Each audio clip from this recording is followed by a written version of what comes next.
Hey YouTubers, I figured I'd make a quick video while I'm here fixing this problem. So if you have a older Sea Ray like mine, this is a 2005 300 Sundancer.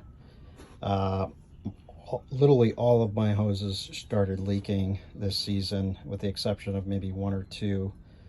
I scoured the internet, was on all the forums, and literally everyone said either I have to replace the hoses, all of them, with newer versions, or you have to replace the fittings with these guys, the Shark Bite.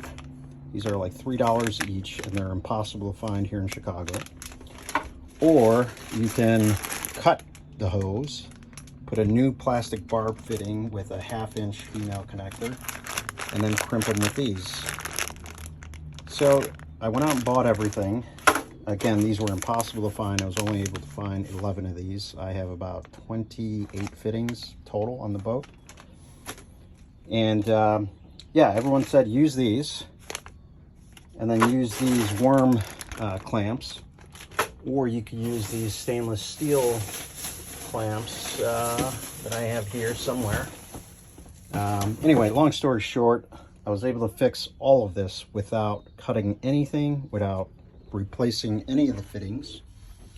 And the way I was able to do that was with this bad boy. I picked this up at Lowe's. This is a 1.5 to 3 1/4 crimping tool from Shark Bite.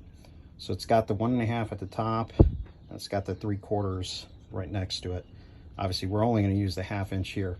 So literally all I did was take each of these hoses off one by one and re-crimped the top of this fitting, the brass fitting. What happens is over time the brass fitting starts to expand, and if you see these things leaking immediately, everyone I saw on the forum said you need to replace the gaskets inside, or you need to replace them with cone gaskets.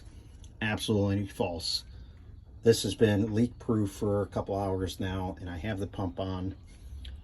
Tested everything. I think only one of them started leaking again, and I just hit it again with the crimp tool and problem solved.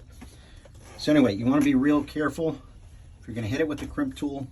What you want to do is you want to make sure you hit it right on top of where this wider base is, because if you go any lower, you're not going to be able to clamp down and you can damage the actual fitting itself. So again, just go a little bit above, I would say maybe 1/4 inch above the fitting itself, and then crimp it. It's going to feel really, really tight the first time, almost to the point where you think you're going to break it. But trust me, I did 28 of these today. Obviously these, and during where the sink is, the water heater, everything else, I hit all of them just to make sure.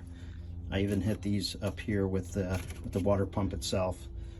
But boy, I was really frustrated thinking I was going to have to cut every single one of these. And I've heard stories where if you cut it too short, then you have to like start playing tug of war. But hopefully this helps someone dealing with the same problem. You can see this has been leaking for quite some time. I just bought this boat last year, so the previous owner probably never paid attention to it or never decided to fix it. So anyway, again, 75 bucks Lowe's. You could probably get this cheaper somewhere else. There's the part number, Shark Bite. Again, just use the 1/2 inch if you have the same hoses I do, which are the SeaTech hoses that come standard on most Sea Rays from certain years. But again, thank God, literally no one suggested this. I just bought this out of whim and decided, fuck it, I'm gonna try it, see if it works, and hoorah, no more leaks.